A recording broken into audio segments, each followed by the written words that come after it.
Troisièmement, règle de stabilité. On rappelle qu'il existe une famille d'éléments chimiques qu'on appelle les gaz nobles.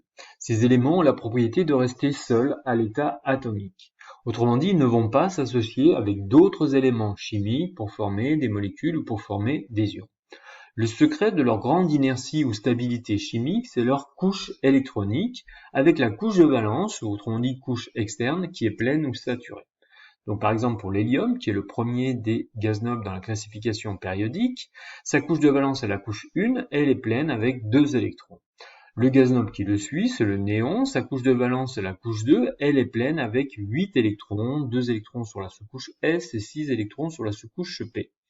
Le gaz noble qui le suit, c'est l'argon, sa couche de valence est la couche 3, elle est également pleine avec 8 électrons. Donc c'est ça le secret de leur grande stabilité, c'est leur couche de valence qui est saturée.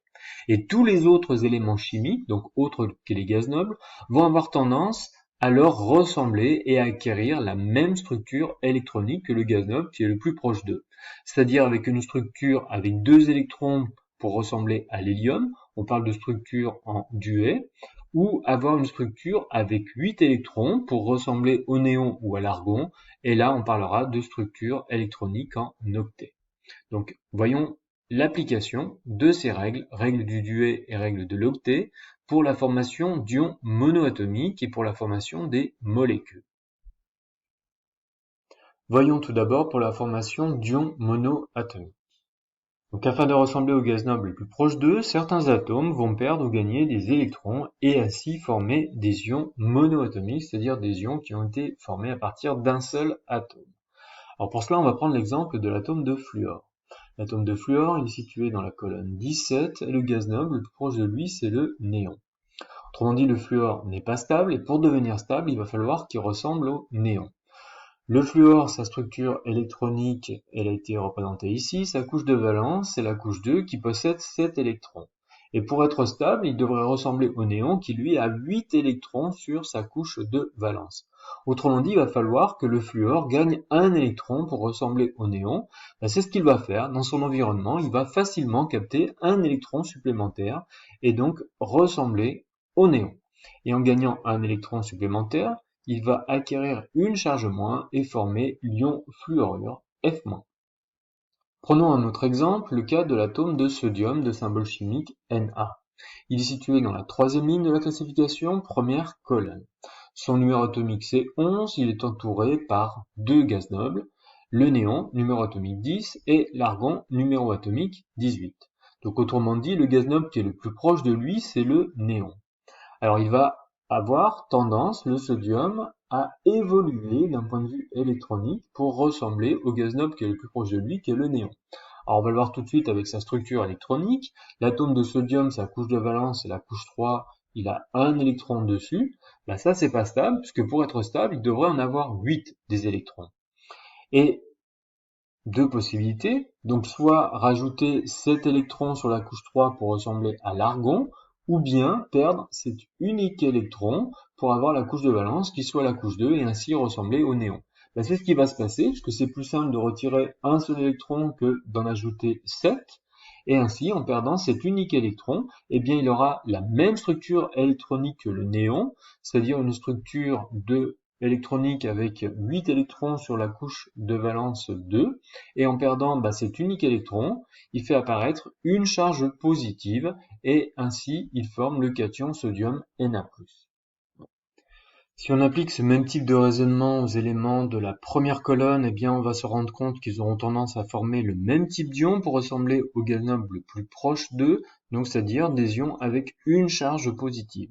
Ceux qui appartiennent à la deuxième colonne, si on applique le même type de raisonnement pour ressembler au gaz noble qui est le plus proche d'eux, donc dans le cas du magnésium, le gaz noble le plus proche, c'est pas l'argon, mais c'est le néon, et pour lui ressembler, il va falloir lui retirer 2 électrons.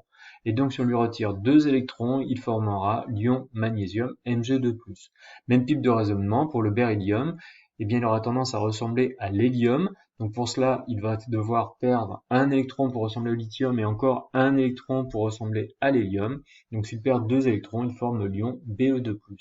Donc là encore, même type de raisonnement pour le bore et l'aluminium qui formeront des ions avec 3 charges positives. Donc si on regarde pour le fluor et le chlore qui appartiennent à la même colonne, eh bien pour ressembler au gaz noble le plus proche d'eux, il faudra leur ajouter un électron. Donc pour le chlore pour ressembler à l'argon et le fluor pour ressembler au néon. Et donc ainsi former des ions avec une seule charge négative, F-, Cl-, même type de raisonnement encore pour l'oxygène et le soufre, où là il faudra rajouter 2 électrons pour ressembler au gaz noble le plus proche d'eux. Autrement dit, les atomes des éléments d'une même colonne de la classification périodique forment des ions monoatomiques de même charge. Voyons maintenant pour la formation des molécules. Alors c'est le même type de règles qui vont s'appliquer pour la formation des molécules. Alors pour cela, on va prendre l'exemple de la molécule de dihydrogène. Donc si on regarde la structure de l'atome d'hydrogène, il a sur sa couche de valence, qui est la couche 1, un seul électron. C'est pas stable. Pour être stable, il faudrait qu'il ressemble à l'hélium. Et on rappelle que l'hélium, eh bien, sa couche de valence, à la couche 1, il y a 2 électrons dessus pour la saturer.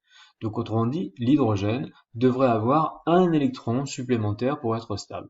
Et bien là, la technique, ça va être de s'assembler avec un autre atome d'hydrogène, et en s'assemblant l'un avec l'autre, eh bien chaque atome d'hydrogène va gagner un électron de plus. Ils vont mettre en commun chacun leur unique électron, et en mettant en commun leur unique électron, eh bien c'est comme si maintenant chaque atome d'hydrogène était entouré d'un électron supplémentaire. Donc chaque atome d'hydrogène maintenant a 2 électrons et va ressembler à l'hélium. Donc pareil pour cet atome d'hydrogène, il a maintenant autour de lui 2 électrons, il a la même structure électronique que le gaz noble le plus proche de lui qui est l'hélium. Bien, cette mise en commun d'électrons, c'est ce qu'on appelle une liaison covalente. Ça forme ce qu'on appelle aussi des doublés liants. Cette mise en commun de 2 électrons par 2 atomes va les lier entre eux et donc former un doublé liant qu'on va représenter par un tiret entre les 2 atomes. Alors voyons maintenant le schéma de Lewis d'une molécule. Le schéma de Lewis d'une molécule permet de modéliser l'enchaînement des atomes dans une molécule. Et dans ce schéma, seuls les électrons de valence vont apparaître sous forme de doublé liant ou sous forme de doublé non liant. Et un doublé représente 2 électrons de valence. Donc par exemple ici, le schéma de Lewis de la molécule d'eau. H2O, on voit que l'atome d'oxygène est central, les atomes d'hydrogène sont aux extrémités. Entre l'atome d'oxygène et l'atome d'hydrogène, une liaison covalente, autrement dit un doublé liant qui va permettre à chaque atome de gagner un électron supplémentaire.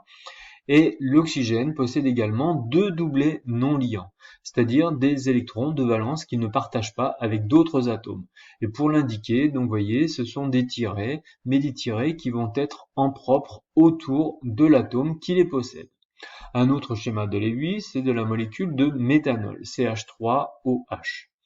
Donc, vous voyez qu'il y a des doublés liants et des doublés non liants. Donc, les doublés liants, je le répète, c'est des tirets entre les atomes, et des doublés non liants, c'est autour de l'atome d'oxygène. On voit que l'atome d'oxygène, il y a des tirets qui ne sont pas entre 2 atomes, mais des tirets qui sont en propre autour de l'atome d'oxygène. Alors maintenant, si on regarde le nombre d'électrons qui entourent chaque atome, on voit que l'atome d'hydrogène, en faisant un doublé liant avec l'atome de carbone, eh bien il aura gagné comme cela un électron supplémentaire, et ainsi il va pouvoir s'entourer de 2 électrons pour ressembler à l'hélium qui est le gaz noble le plus proche de lui. Il est stable électroniquement. Le carbone, il va former 4 doublés liants, et en formant 4 doublés liants, il va s'entourer ainsi de 8 électrons. Autour de l'atome de carbone, il y a 8 électrons. Il ressemble au gaz noble qui est le plus proche de lui, qui est le néon. Il est stable électroniquement. Et puis pour l'oxygène, donc l'oxygène, il a des électrons qu'il ne partage pas, c'est ses doublés non liants. Il a autrement dit ici 2 doublés non liants, c'est-à-dire 4 électrons qu'il ne partage pas, mais il a aussi des doublés liants qui lui ont permis de gagner bien 2 électrons supplémentaires, et ainsi il s'entoure de 8 électrons. Il ressemble au gaz noble qui est le plus proche de lui, qui est le néon. Il est stable électroniquement. L'énergie de liaison d'une liaison covalente AB correspond à l'énergie nécessaire pour rompre la liaison et reformer les atomes isolés A et B.